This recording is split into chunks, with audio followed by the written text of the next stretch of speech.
ಶ್ರೀ ಕುಮಾರಿ ಮಂಜುಳಾ ಅವರೇ, ಶ್ರೀಮತಿ ಶಿಲ್ಪಾ ಸುವರ್ಣ ಅವರೇ, ಶೋಭಾ ನಿಸಿಂಗೂರು ಅವರೇ, ರಾಜೇಶ್ವರಿ ಸಂಗಟ್ಟಿ ಅವರೇ, ಸೀಮಾ ಮಸೂತಿ ಅವರೇ, ಶ್ರೀಮತಿ ಸೀಮಾ ಲತಾ ಅವರೇ, ಶ್ರೀಮತಿ ರೇಖಾ ಹೆಗಡೆ ಅವರೇ, ಇತರ ಇಲ್ಲಿ ನಡೆದಿರುವಂಥ ಎಲ್ಲ ಹಿರಿಯ ಪದಾಧಿಕಾರಿಗಳೇ, ಮಾಧ್ಯಮದ ಸ್ನೇಹಿತರೆ, ಇಲ್ಲಿ ಕರ್ನಾಟಕದ ಮಹಿಳಾ ಶಕ್ತಿಯ ಭವಿಷ್ಯ ಇಲ್ಲಿ ಸೇರಿದೆ ಅಂತ ನಾನು ಅನಿಸ್ತೇನೆ.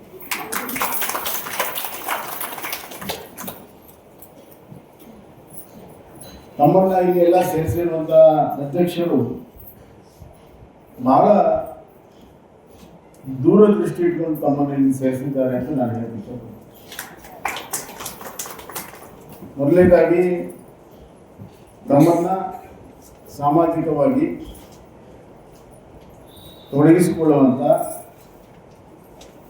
ಸಾಮಾಜಿಕವಾಗಿ ಪ್ರಜ್ಞೆಯನ್ನು ಬೆಳೆಸಿ ಅನ್ಯಾಯದ ವಿರುದ್ಧ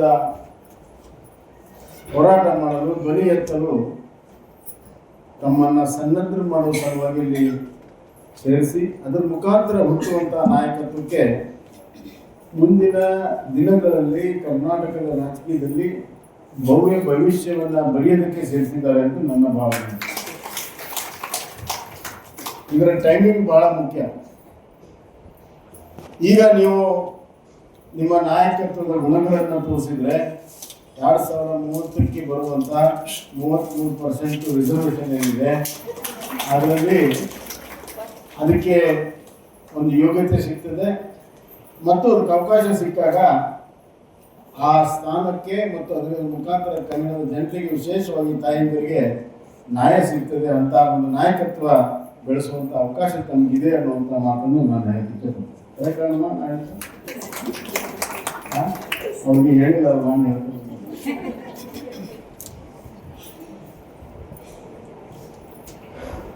ಭಾರತದ ಒಂದು ಸುಸಂಸ್ಕೃತಿ, ಸಂಸ್ಕಾರ ಯಾವುದಾದ್ರೂ ರಾಜಕೀಯ ಪಕ್ಷದಲ್ಲಿ ಇದ್ರೆ ಅದು ಭಾರತೀಯ ಜನತಾ ಪಕ್ಷದಲ್ಲಿ ತಮ್ಮನ್ನೆಲ್ಲ ನೋಡಿದಾಗ ಗೊತ್ತಾಗ್ತದೆ. ನೀವು ಯಶಸ್ವಿ ಗೃಹಿಣಿಯರಾಗಿ, ಯಶಸ್ವಿ ತಾಯಂದಿರಾಗಿ ತಾವು ನಿಮ್ಮ ಸಂಸಾರದಲ್ಲಿ ಬರುವಂಥ ಎಲ್ಲ ಸವಾಲುಗಳನ್ನು ಎದುರಿಸುವಂಥ ನೈತಿಕತೆ ಇಟ್ಕೊಂಡು ಇವತ್ತು ಸಾರ್ವಜನಿಕ ಸೇವೆಯಲ್ಲಿ ಭಾರತೀಯ ಜನತಾ ಪಕ್ಷದ ಪದಾಧಿಕಾರಿಯಾಗಿ ತಾವು ಮಾಡಲು ಇವತ್ತು ಮುಂದೆ ಬಂದಿದ್ದೇವೆ.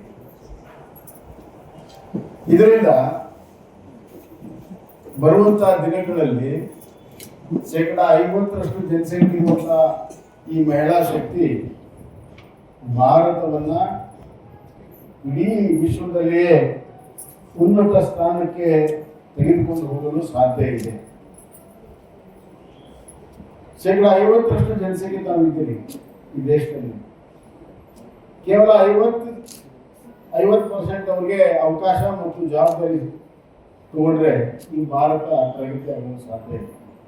ಯಾವುದು 10 ವರ್ಷಕ್ಕೆ ಆಗ್ಬೇಕು, 5 ವರ್ಷದಲ್ಲಿ ಆಗ್ಬೇಕಂದ್ರೆ ಇನ್ನು 50 ವರ್ಷ ತಾವುಗಳಲ್ಲಿ ತಾವು ಕೈ ಜೋಡಿಸ್ಬೇಕು, ಜವಾಬ್ದಾರಿಯನ್ನು ತಗೋಬೇಕು. ಯಾವುದು 1 ವರ್ಷದಲ್ಲಿ ಆಗೋದು 6 ತಿಂಗಳು ಆಗ್ಬೇಕಂದ್ರೆ ತಮ್ಮ ಪಾತ್ರ ಬಹಳ ಮುಖ್ಯ ಇದೆ ಅಂತ ನಾನು ಹೇಳಕ್ಕೆ ಇಷ್ಟಪಡ್ತೀನಿ. ಭಾರತದ ಮಹಿಳೆ ಯಾರಿಗೂ ಏನು ಕಮ್ಮಿ ಇಲ್ಲ, ಅಬಲೆ ಅಲ್ಲ, ಸಬಲೆ. ಅವಕಾಶ ಸಿಕ್ಕರೆ ಏನೆಲ್ಲ ಮಾಡಬಹುದು ಅನ್ನೋದನ್ನ ಇತಿಹಾಸದಲ್ಲಿ ಮಾಡಿ ತೋರಿಸಿದ್ದಾರೆ. ವೀರರಾಣಿ ಕಿತ್ತೂರು ಚೆನ್ನಮ್ಮನಿಂದ ಹಿಡಿದು ಝಾನ್ಸಿ ಲಕ್ಷ್ಮೀಬಾಯಿಯಿಂದ ಹಿಡಿದು ಸ್ವತಂತ್ರ ಹೋರಾಟದಲ್ಲಿ ಅಗ್ರಮಣ್ಯದಲ್ಲಿ ನಮ್ಮ ತಾಯಂದಿರು ಅವತ್ತಿನ ಕಾಲದಲ್ಲಿ ಬ್ರಿಟಿಷರ ವಿರುದ್ಧ ಹೋರಾಟವನ್ನು ಅತ್ಯಂತ ಯಶಸ್ವಿಯಾಗಿ ಮಾಡಿದ್ದಾರೆ. ಮೊಘಲರ ಸಾಮ್ರಾಜ್ಯದಲ್ಲಿ ಅತ್ಯಂತ ನೋವಿಗೆ ಉಂಟಾಗಿರುವಂಥದ್ದು ನಮ್ಮ ದೇಶದ ಮಹಿಳೆ.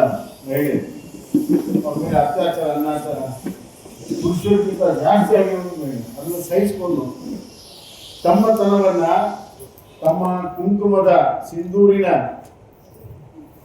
ಒಂದು ಪಾವಿತ್ರ್ಯತೆಯನ್ನು ಉಳಿಸಿಕೊಂಡು ಬಂದಿರುವಂಥದ್ದು ಈ ದೇಶದ ಎಲ್ಲ ತಾಯಿಗಳು, ಮಹಿಳೆಯರನ್ನು. ಅಷ್ಟೇ ಅಲ್ಲ, ಆಧುನಿಕ ಭಾರತದಲ್ಲಿ ಇವತ್ತು ವಿಜ್ಞಾನದಲ್ಲಿ ಮುಂದಿದ್ದಾರೆ. ಅಂತರಿಕ್ಷದಲ್ಲಿ ಹೋಗುವಂತ ಕಲ್ಪನಾ ಚಾವ್ಲಾ ನಾವೆಲ್ಲ ಕೇಳಿದ್ವಿ. ಎಲ್ಲ ರಂಗದಲ್ಲಿ ಇವತ್ತು ಇದ್ದಾರೆ. ಇಸ್ರೋದಲ್ಲಿ ಇವತ್ತು 50% ಹೆಚ್ಚು ಮಹಿಳೆಯರಿದ್ದಾರೆ. ನಾಸಾದಲ್ಲಿ 50% ಹೆಚ್ಚು ಭಾರತೀಯರಿದ್ರೆ ಇಸ್ರೋದಲ್ಲಿ 50% ಹೆಚ್ಚು ಮಹಿಳೆಯರಿದ್ದಾರೆ. ಇದು ಒಂದು ಬಹಳ ದೊಡ್ಡ ಸಾಧನೆ. ಯಾಕಂದ್ರೆ ನಿಮ್ಮಲ್ಲಿ ಪ್ರಾಮಾಣಿಕತೆ ಇರ್ತದೆ, ನಿಮ್ಮಲ್ಲಿ ಕಾಯಕ ನಿಷ್ಠೆ ಇರ್ತದೆ. ಸನ್ಮಾನ್ಯ ಪ್ರಕಾಶ್ ಜೋಶಿ ಅವರು ಬಂದಿದ್ದಾರೆ. ಅವರಿಗೆ ನಿಮ್ಮೆಲ್ಲರ ಪರವಾಗಿ ಮಾತಾಡ್ತೀನಿ. ಸರಿ, ಮಾತಾಡ್ಕೊಂಡು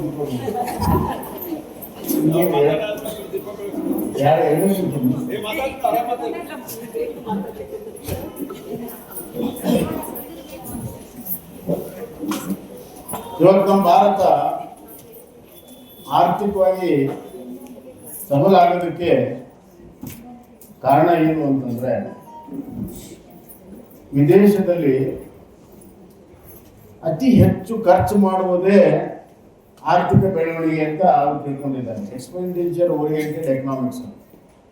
ನಮ್ಮ ಭಾರತದ್ದು ನಾವು ಇದ್ದ ಆದಾಯದಲ್ಲಿ ನಾವು ಉಳಿತಾಯ ಮಾಡುವಂತ ನಮ್ಮ ಆರ್ಥಿಕತೆ, ಸೇವಿಂಗ್ ಎಕಾನಮಿ.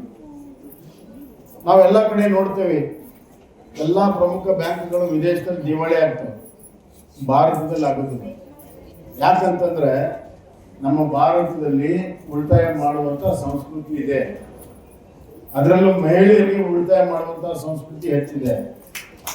ಗಂಡ 100 ರೂಪಾಯಿ ಕೊಡ್ತಿದ್ದ, ಈಗ 10,000 ರೂಪಾಯಿ ಕೊಡ್ತಾನೆ. ದುಡ್ಡು 10,000 ರೂಪಾಯಿ ಕೊಟ್ರೆ ಕನಿಷ್ಠ ಒಂದು 2,000 ರೂಪಾಯಿ ಉಳಿಸಿರ್ತೀನಿ. ಹೌದಲ್ಲ?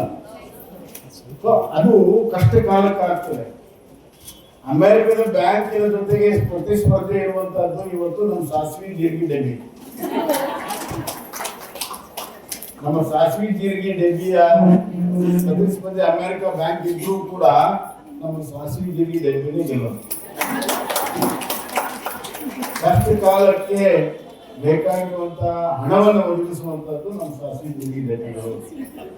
ಇದು ನಮ್ಮ ತಾಯಂದ್ರು ಒಂದು ರೀತಿಯಲ್ಲಿ ಅದು ಒಂದು ಸಂಸ್ಕೃತಿ ಆಗಿಬಿಟ್ಟಿದೆ. ಪ್ರತಿಯೊಬ್ಬರು ಮಾಡ್ತಾರೆ. ಹೀಗೆ ನಮ್ಮ ಸಂಸ್ಕಾರದಲ್ಲಿ ಹಲವಾರು ಆರ್ಥಿಕತೆ, ಸಾಮಾಜಿಕವಾಗಿ, ಸಾಂಸ್ಕೃತಿಕವಾಗಿ, ಧಾರ್ಮಿಕವಾಗಿ ನಾವು ನಡ್ಕೊಂಡು ಬಂದಿದ್ದೇವೆ. ಯಾವುದಾದ್ರೂ ಧಾರ್ಮಿಕ ಸಭೆಯಲ್ಲಿ ಅತಿ ಹೆಚ್ಚಿರುವಂಥದ್ದು ತಾಯಂದ್ರು. ಮನೆ ಗದಗಿನಲ್ಲಿ ಒಂದು ಇದು ಆಯ್ತು, ಏನಂತ ಹೋಮ ಗೊತ್ತಾರ. ನಾನು ಅದಕ್ಕೆ ಹೋಗಿದ್ದೆ, ಬೆಳಿಗ್ಗೆ 10 ಬೆಳಿಗ್ಗೆ ಹೋಗಿದ್ದೆ ಸರ್. ಅವೇನಂದ್ರು ಇಲ್ಲ, ಮಹಿಳೆಯರೆಲ್ಲ ತುಂಬಾ ತಗೊಂಡು ಬರ್ತಾ ಇದ್ದಾರ, ಒಂದು 10 ನಿಮಿಷ ಅಲ್ಲಿ ಹೋಗಿ ಬಂದ್ರು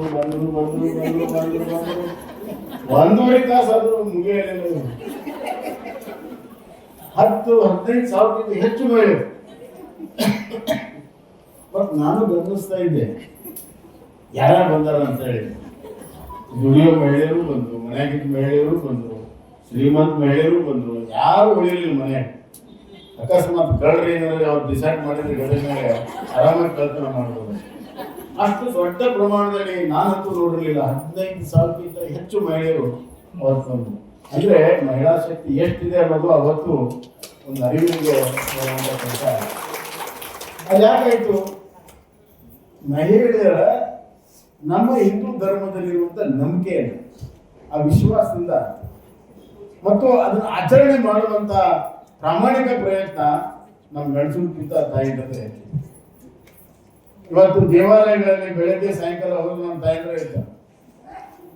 ದೀಪ ಹಚ್ಚೋರವ್ರ, ಗಂಟಿ ಬಾರಿಸೋರವ್ರ, ಪ್ರಸಾದ ಹಚ್ಚೋ ನಾವು ನೋಡ್ತೀವಿ. ಈ ರೀತಿ ನಮ್ಮ ಮುಂದಿನ ಪೀಳಿಗೆಯನ್ನ ಸುಸಂಸ್ಕೃತ ಮಾಡೋದ್ರಲ್ಲಿ ತಾಯಿಯಂದ್ರೆ ಕಾಪಾಡೋದು. ತಾಯಿ ಅಂದ್ರೆ ಹಂಗೆ ತಾಯ್ತನ ಮದರಹುಡ್ ಅತ್ಯಂತ ಶ್ರೇಷ್ಠವಾಗಿರುವಂಥದ್ದು. ಯಾವುದಾದ್ರೂ ಸಂಬಂಧ ನಾವು ಭೂಮಿಗೆ ಬರೋಕ್ಕಿಂತ ಮುಂಚೆ, ಹುಟ್ಟೋಕ್ಕಿಂತ ಮುಂಚೆ ಯಾವುದಾದ್ರೂ ಸಂಬಂಧ ಇದ್ರೆ ಅದು ತಾಯಿ ಸಂಬಂಧ. ನಾವು ಹುಟ್ಟೋಕ್ಕಿಂತ ಮುಂಚೆ ಆ ಸಂಬಂಧ ಇರ್ತದೆ ತಾಯಿ ಗರ್ಭದಲ್ಲಿ. ಇನ್ನೆಲ್ಲ ಸಂಬಂಧ ಹುಟ್ಟಿದ ಮೇಲೆ ತಂದೆ ಇರ್ಬೋದು, ಅಣ್ಣ ತಮ್ಮಂದಿರು ಇರ್ಬೋದು, ಎಲ್ಲ ಆಮೇಲೆ ಅದು ತಾಯಿ ಸಂಬಂಧ, ಜನ್ಮ ಪೂರ್ವದ ಸಂಬಂಧ, ತಾಯಿ ಸಂಬಂಧ ಬಹಳ ವಿಶೇಷವಾಗಿರುವಂಥದ್ದು. ಆ ತಾಯಿತನ ನಮಗೆ ಎಲ್ಲವನ್ನು ಕೂಡ ಕಳಿಸ್ಕೊಟ್ಟಿದೆ. ಅವ್ರು ಮಾಡಿರುವಂತಹ ತ್ಯಾಗ, ಬಲಿದಾನ, ಅದೇ ಇವತ್ತು ಭಾರತ ಮಾತೆಯ ಒಂದು ಶೃಂಗಾರ. ಅಂದ್ರೆ ನಮ್ಮ ಭಾರತದ ಎಲ್ಲ ಮಹಿಳಾ ತಾಯಂದಿರು ಅಂತ ನಾನು ಹೇಳ್ತೀನಿ. ನಮ್ಮ ಭಾರತ ಮಾತೆಯ ಶೃಂಗಾರ ಇಷ್ಟೆಲ್ಲ ವರ್ಣನೆ ಮಾಡಿದ ಮೇಲೆ ಇವತ್ತು ನಮ್ಮತನವನ್ನ ರಕ್ಷಣೆ ಮಾಡುವಂತ ಕಾಲ ಬಂದಿದೆ. ಮನುಷ್ಯನ ಸಹಜ ಗುಣ ಏನಾದ್ರೂ ಚಂದಿದ್ರ, ಯಾರು ಮಕ್ಕಳ ಚಂದಿದ್ರ, ಕುಟುಂಬ ಚಂದಿದ್ರ ಕೆಲವ್ರಿಗೆ ಸಾಯ್ಸಾಕ ಆಗುದಿಲ್ಲ. ಹಂಗ ಹಿಂದೂ ಸಮಾಜ ತನ್ನಷ್ಟು ತಾನೇ ಸ್ವಾಭಿಮಾನದಿಂದ, ಅಭಿಮಾನದಿಂದ ದುಡಿದು ಮುಂದೆ ಬರ್ತಾ ಇದ್ರೆ ಕೆಲವ್ರಿಗೆ ಸಾಯ್ಸಾಕ ಆಗುದಿಲ್ಲ. ಅದಕ್ಕೆ ಈ ವಿಕೃತಗಳು ಇವತ್ತು ಸಮಾಜದಲ್ಲಿದ್ದಾರೆ. ಈಗಾಗಲೇ ಅಧ್ಯಕ್ಷರೆಲ್ಲ ವಿವರ ಹೇಳಿದ ಒಂದೊಂದು ಘಟನೆಗಳನ್ನು ನಾನು ಹೇಳಕ್ ಹೋಗೋದು. ಆದರೆ ಕರ್ನಾಟಕದಲ್ಲಿ ಮಹಿಳೆಯರ ಸುರಕ್ಷತೆ ಇಲ್ಲ, ಇದು ಬಹಳ ಸ್ಪಷ್ಟವಾಗಿದೆ. ದಿವಸಕ್ಕೆ ಹಲವಾರು ಪ್ರಕರಣಗಳು ನಡೀತವೆ. ರೇಪ್ ನಡೀತಿದೆ, ಕಿಡ್ನ್ಯಾಪ್ ಆಗುತ್ತೆ, ಸೂಸೈಡ್ ಆಗುತ್ತೆ, ಮರ್ಡರ್ ಆಗುತ್ತೆ, ಅತ್ಯಂತ ಹೀನವಾಗಿ ನಡ್ಕೊಳ್ತಾರೆ. ಯಾವ ಇಂಥ ಜಿಲ್ಲೆಯಲ್ಲಿ ಮಹಿಳೆ ಅತ್ಯಾಚಾರ ಇಲ್ಲ ಅಂತಲ್ಲ, ಎಲ್ಲದರಲ್ಲೂ ಇದೆ. ಹುಬ್ಬಳ್ಳಿಯ ನೇಹಾ ಪ್ರಕರಣ ಪ್ರಾರಂಭ ಆದ ಈ ಸರ್ಕಾರದಲ್ಲಿ ಇವತ್ತು ಕೂಡ ನಿಂತಿಲ್ಲ.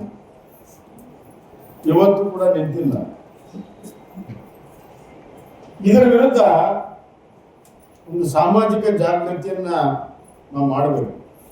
ಮಹಿಳೆಯರಿಗೆ ತಿಂಗಳಿಗೆ 2,000 ಕೊಟ್ಟು ಅವ್ರ ಬಾಯಿನ ಮುಚ್ಚಕ್ಕೆ ಸಾಧ್ಯ ಇಲ್ಲ. ಅದರಿಂದ ಅವ್ರ ಬದುಕಿಗೆ ಏನು ಪ್ರಯೋಜನ ಇಲ್ಲ. ಅವರ ಸ್ವಾಭಿಮಾನವನ್ನ ಖರೀದಿ ಮಾಡುವಂತ ಪ್ರಯತ್ನ ಸರ್ಕಾರ ತಿಂಗಳಿಗೆ 2,000 ಮುಖಾಂತರ ಮಾಡ್ತಾರೆ. ಒಂದ್ ಕಡೆ ಅವ್ರ ಮೇಲೆ ಅತ್ಯಾಚಾರ, ಅನಾಚಾರ ಮಾಡುವಂತದ್ದು, ಕೊಲೆ ಮಾಡುವಂತದ್ದು, ಶಾಲಾ ಮಕ್ಕಳು, ಹೆಣ್ಮಕ್ಳು ಸುರಕ್ಷಿತವಾಗಿ ಮನೆಗೆ ಬರ್ದಿರುವಂತದ್ದು, ಕೆಲಸಕ್ಕೆ ಮಾಡುವಂತ ಮಕ್ಕಳು ಮನೆಗೆ ಬರ್ದಿರುವಂತ ಒಂದು ವಾತಾವರಣ ನಿರ್ಮಾಣ ಮಾಡಿ ನೀವು ಇಟ್ಕೊಳ್ರಿ 2,000 ರೂಪಾಯಿ ಅಂತಂದ್ರೆ ಅದಕ್ಕೇನಾದ್ರೂ ಬೆಲೆ ಇದೆಯಾ? ಅವ್ರ ಬದುಕಿಗಿಲ್ಲ, ಅವ್ರ ಸ್ವಾಭಿಮಾನ ಇಲ್ಲ, ಅವ್ರ ಬದುಕಿಗೆ ಸುರಕ್ಷತೆ ಇಲ್ಲ.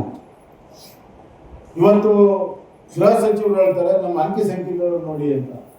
ಪ್ರತಿ ವರ್ಷವೂ ಪೊಲೀಸರು ಅಂಕಿ ಸಂಖ್ಯೆಗಳನ್ನು ಹೆಂಗೆ ತಯಾರು ಮಾಡಬೇಕು ಅಂತ ತಯಾರು ಮಾಡ್ಕೊಳ್ತಾರೆ. ಅಂಕಿ ಸಂಖ್ಯೆ ಅಲ್ಲ ಸ್ವಾಮಿ, ಅಂಗೈ ಹುಣ್ಣಿಗೆ ಕರಡಿ ಬೇಕಾ? ದಿನನಿತ್ಯ ಇವತ್ತು ಪ್ರಕರಣ ನಡೀತಾ ಇದಾವೆ, ಅದಕ್ಕೆ ಉತ್ತರ ಕೊಡಿ ನೀವು. ಇವತ್ತು ಕೊಡಕ್ ಸಾಧ್ಯ ಆಗಿಲ್ಲ, ಇವತ್ತು ಕೊಡಕ್ ಸಾಧ್ಯನೂ ಇಲ್ಲ. ಯಾಕಂದ್ರೆ ಅವರ ನಿಯಂತ್ರಣದಲ್ಲಿ ಇವತ್ತು ಲಾ ಅಂಡ್ ಆರ್ಡರ್ ಇಲ್ಲ. ಲಾ ಅಂಡ್ ಆರ್ಡರ್ ಸಂಪೂರ್ಣವಾಗಿ ಕುಸಿತೋಗಿದೆ. ಗೃಹ ಸಚಿವರ ಕೈಯಲ್ಲಿ ಗೃಹ ಇಲಾಖೆ ಇಲ್ಲ. ಸ್ಪಷ್ಟವಾಗಿ ಹೇಳಕ್ಕೆ ಎಷ್ಟು ದಿವಸ ನಡೀತಿದೆ. ಆದ್ರೂ ಕೂಡ ಎಲ್ಲಾದ್ರೂ ಒಂದ್ ಕಡೆ ಬಿಗಿ ಮುಡಿಸುವಂತ ಕೆಲಸ ಇವತ್ತು ಮಾಡಿಲ್ಲ. ಇವತ್ತು ನೋಡ್ರಿ ಕಾನೂನು ತಂದಾರೆ, ಯಾರಾದ್ರೂ ಇದ್ದಂಗೆ ಮಾತಾಡಿದ್ರೆ ಅವ್ರನ್ನ ಒಳಗೆ ಹಾಕ್ತೀವಿ 10 ವರ್ಷ. ಅದ್ರ ಬದಲು ಮಹಿಳೆಯರ ಸುರಕ್ಷತೆಗಾಗಿ ನೀವೇ ವಿಶೇಷ ಕಾನೂನು ಬಂದರು. ಕೇಂದ್ರ ಸರ್ಕಾರ ಇವತ್ತು ಮಹಿಳೆಯರ ಸುರಕ್ಷತೆಗಾಗಿ ನಿರ್ಭಯ ಯೋಜನೆಯಲ್ಲಿ 100 ಕೋಟಿ ರೂಪಾಯಿ ರಾಜ್ಯ ಸರ್ಕಾರಕ್ಕೆ ಕೊಡ್ತದೆ. ಆದರೆ ಅದನ್ನು ಸದುಪಯೋಗ ಮಾಡಿಕೊಳ್ಳುವಂತ ಕೆಲಸ ಇವತ್ತು ರಾಜ್ಯ ಸರ್ಕಾರ ಮಾಡ್ತಾ ಇಲ್ಲ. ಕೇಂದ್ರ ಸರ್ಕಾರದ ಸಂಜೀವಿನಿ ಯೋಜನೆ ಮಹಿಳಾ ಸಂಘಕ್ಕೆ ಕೊಡುವಂಥದ್ದು ಅದು ಸಂಪೂರ್ಣವಾಗಿ ನಿಲ್ಲಿಸಿದ್ದಾರೆ. ನಾನು ಮುಖ್ಯಮಂತ್ರಿ ಇದ್ದಾಗ ಸಾಮರ್ಥ್ಯ ಯೋಜನೆಯನ್ನು ಮಾಡಿದ್ದೆ. ಅಂದ್ರೆ ಮಹಿಳೆಯರ ಸಾಮರ್ಥ್ಯ ಹೆಚ್ಚಿಸುವ ಸಲುವಾಗಿ ಸುಮಾರು 5 ರಿಂದ 8 ಲಕ್ಷ ರೂಪಾಯಿ ಕೊಡುವಂತ ಯೋಜನೆಯನ್ನು ನಾನು ಮಾಡಿದ್ದೆ. ಪ್ರತಿ ವರ್ಷ 1 ಲಕ್ಷ ಮಹಿಳಾ ಸಂಘ ಕೊಡಬೇಕು ಅಂತ ನಾನು ಮಾಡಿದ್ದೆ. ಅದು ಸಂಪೂರ್ಣವಾಗಿ ನಿಲ್ಲಿಸಿದೆ. ಒಂದು ಒಳ್ಳೆಯ ಮಧ್ಯಾಹ್ನದ ಊಟ ಮಕ್ಕಳಿಗೆ ಕೊಡ್ತಾ ಇಲ್ಲ, ಒಳ್ಳೆಯ ಊಟ ಅಂಗನವಾಡಿಯ ಟೀಚರ್ಗಳಿಗೆ ಕೊಡ್ತಾ ಇಲ್ಲ. ಅದರಲ್ಲಿ ಭ್ರಷ್ಟಾಚಾರ ಇದೆ. ಅತ್ಯಂತ ಕಳಪೆ ಮಟ್ಟದ ಊಟವನ್ನ ಇವತ್ತು ಮಕ್ಕಳಿಗೆ, ಅಂಗನವಾಡಿಯ ಟೀಚರ್ಗೆ ಇವತ್ತು ಕೊಡ್ತಾ ಇದ್ದಾರೆ. ದೊಡ್ಡ ಭ್ರಷ್ಟಾಚಾರ ಆದ ಹಗರಣ ಇದೆ. ಇವತ್ತು ನೋಡ್ರಿ, MMR ಮತ್ತು IMR ಅಂತ. MMR ಅಂತಂದ್ರೆ mother mortality ratio, infant mortality ratio, IMR ಅಂತ. ಇವು ಎರಡೂ ಇವತ್ತು ದೇಶದಲ್ಲಿ ಅತಿ ಹೆಚ್ಚು ಇರುವಂತದ್ದು ರಾಜ್ಯಗಳಲ್ಲಿ ಕರ್ನಾಟಕವೂ ಕೂಡ. ಅಂದ್ರೆ 1,000ಕ್ಕೆ ಎಷ್ಟು ಜನ ತಾಯಂದಿರು ತಿಳ್ಕೊಳ್ತಾರೆ, ವಿಶೇಷವಾಗಿ ಗರ್ಭಿಣಿ ತಾಯಂದಿರು, ಮತ್ತು ಎಷ್ಟು ಮಕ್ಕಳು ಅಲ್ಲಿ ಗರ್ಭದಲ್ಲಿ ಸಾಯ್ತಾರೆ ಅಥವಾ ಹುಟ್ಟಿದ ತಕ್ಷಣ ಸಾಯ್ತಾರೆ. ಅತಿ ಹೆಚ್ಚಿರುವಂತಹದ್ದು ಕರ್ನಾಟಕ. IMR ಮತ್ತು MMR ಇದು ನಮ್ಮ ಕಾಲದಲ್ಲಿ ಅತ್ಯಂತ ಕಡಿಮೆ ಆಗಿತ್ತು. ಇಡೀ ದಕ್ಷಿಣ ಭಾರತದಲ್ಲಿ ಅತ್ಯಂತ ಕಡಿಮೆ ಆಗಿರುವಂತಹ ರಾಜ್ಯ ಕರ್ನಾಟಕದಲ್ಲಿ ಇತ್ತು. ಕೇವಲ 3 ವರ್ಷದಲ್ಲಿ ಇವತ್ತು ಅತಿ ಹೆಚ್ಚಾಗಿದೆ. ವಿಶೇಷವಾಗಿ ಉತ್ತರ ಕರ್ನಾಟಕದಲ್ಲಿ, ಅದರಲ್ಲಿಯೂ ಕೂಡ ರಾಯಚೂರು, ಯಾದಗಿರಿ ಜಿಲ್ಲೆಯಲ್ಲಿ ಅತಿ ಹೆಚ್ಚು MMR ಮತ್ತು IMR ಆಗ್ತಾ ಇದೆ.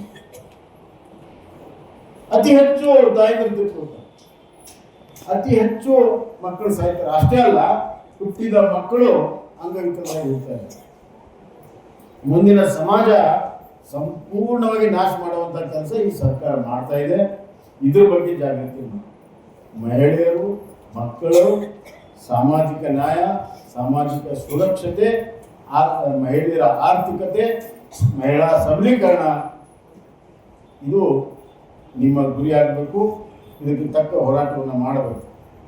ನೀವು ಬೀದಿಗಿಳಿದ ಹೋರಾಟವನ್ನು ಮಾಡಿದರೆ, ಒಂದು ಮಾತನ್ನು ಹೇಳುತ್ತೇನೆ, ಜಗತ್ತಿನ ಯಾವುದೇ ಶಕ್ತಿ ನಿಮ್ಮನ್ನು ತಡೆಯಕ್ಕೆ ಸಾಧ್ಯ ಇಲ್ಲ. ಯಾವುದೇ ಶಕ್ತಿ ತಡೆಯಕ್ಕೆ ಸಾಧ್ಯ ಇಲ್ಲ. ಸರ್ಕಾರಕ್ಕೇನು ಭ್ರಮೆ ಇದೆ, 2,000 ರೂಪಾಯಿ ಕೊಟ್ಟು ನಾನು ಎಲ್ಲ ಮಹಿಳೆಯರು ಉದ್ಧಾರ ಮಾಡಿದ್ದೀನಿ ಅಂತಂದು ಪ್ರಪಗಂಡ ಮಾಡ್ತಾ ಇದ್ದಾರೆ, ಪ್ರಚಾರ ಮಾಡ್ತಾ ಇದ್ದಾರೆ. ಆದರೆ ನಿಜವಾಗಿ ಏನು ನಡೀತಾ ಇದೆ ಮಹಿಳೆಯರಿಗೆ, ವಿಶೇಷವಾಗಿ ಕೂಲಿಕಾರ ಮಹಿಳೆಯರು, ಕೂಲಿಕಾರ ಮೇಲೆ ಏನು ಸುರಕ್ಷತೆ ಇಲ್ಲ. ಅವರಿಗೆ ಗರ್ಭಿಣಿ ಆದರೆ ಅವ್ರಿಗೆ ಯಾವುದು ಸುರಕ್ಷತೆ ಇಲ್ಲ, ವರ್ಕಿಂಗ್ ಪ್ಲೇಸ್ ಸುರಕ್ಷತೆ ಇಲ್ಲ. ಹಲವಾರು ಸಮಸ್ಯೆಗಳು ಇವತ್ತು ದುಡಿಯೋ ಮಹಿಳೆಗಿದೆ. ಆದ್ರಿಂದ ಇದನ್ನ ಎತ್ತಿ ಹೋರಾಟ ಮಾಡುವ ಸಲುವಾಗಿ ತಾವೆಲ್ಲ ಏನು ಸೇರಿದ್ರಿ, ಇಲ್ಲಿಂದ ಹೋದ ಮೇಲೆ ನಾವೆಲ್ಲ ಪ್ರತಿಯೊಬ್ಬರೂ ಕೂಡ ನೀವು ವೀರರಾಣಿ ಕಿತ್ತೂರು ಚೆನ್ನಮ್ಮ, ದುರ್ಗಾದೇವಿ ನೀವು ಮತ್ತು ಹಂಗೆ ಮಹಾಲಕ್ಷ್ಮಿ ಮಹಾಸರಸ್ವತಿ ಆಗ್ತೀರನ್ನು ನನಗೆ. ಮಹಾಲಕ್ಷ್ಮಿ ಮಹಾಸರಸ್ವತಿ ಅಂದ್ರೆ ಎಲ್ಲರೂ ಬಂದು ನಮಸ್ಕಾರ ಮಾಡಿ ನಿಮ್ಮ ಕಡೆ ಆಶೀರ್ವಾದ ತಗೊಂಡು. ಆಗಲೇ ಒಂದೇ ಮಾತಾಡೋದಂದಾಗ ಒಂದು ವರ್ಷ ಬಿಟ್ಟು ಹೋಗಿದ್ದನ್ನ ಈ ದುರ್ಗಾ ಬಂದು ಹಾಡಿದ್ರಲ್ಲ, ಅದನ್ನ ಪರಿಪಾಲನೆ ಮಾಡ. ನಾವು ಅನ್ಯಾಯ ವಿರುದ್ಧ ಮಾಡ್ತಾ ಇದ್ದೇವೆ, ಯಾವುದೇ ವ್ಯಕ್ತಿ ವಿರುದ್ಧಲ್ಲ. ಮನಿ ಒಳಗಷ್ಟಲ್ಲ, ಮನಿ ಹೊರಗೆ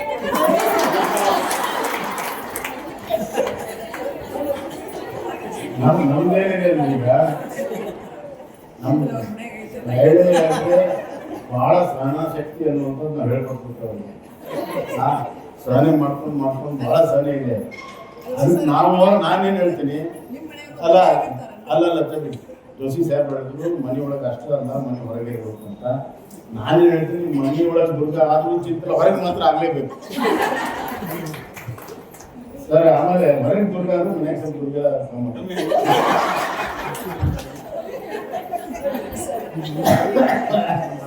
ಅದಕ್ಕೆ ನಾವೆಲ್ಲ ಸನ್ನದ್ಧರಾಗಬೇಕು.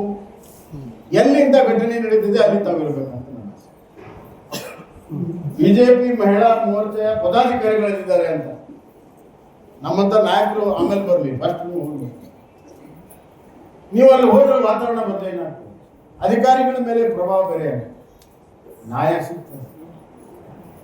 ಆ ನ್ಯಾಯ ಸಿಗುವಂತ ಕೆಲಸ ನಮ್ಮ ಕೈಯಲ್ಲಿದೆ. ನಾವು ನಿಮ್ಮ ಜೊತೆಗೆ ನಿಲ್ತೇವೆ, ನಿಮ್ಮ ಬೆನ್ನೆಲುಬಾಗಿ ನಿಲ್ತೇವೆ, ನಿಮ್ಮ ಜೊತೆಗೆ ನಿಲ್ತೇವೆ.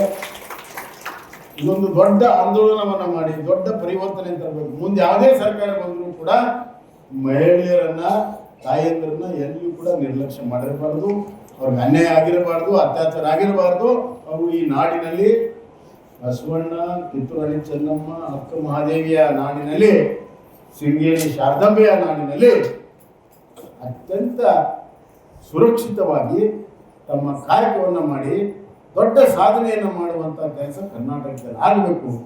ಆ ನಿಟ್ಟಿನಲ್ಲಿ ತಾವೆಲ್ಲರೂ ಕೂಡ ಆಗಬೇಕು. ಮೊದಲ ನೀವು ದುರ್ಗಾ ಆದರೆ ಮುಂದೆ ಶಾರದಾಂಬೆನೂ ಆಗ್ಬೋದು, ಮಹಾಲಕ್ಷ್ಮಿನೂ ಆಗ್ಬೋದು, ಮಹಾ ಸರಸ್ವತಿನೂ ಆಗ್ಬೋದು.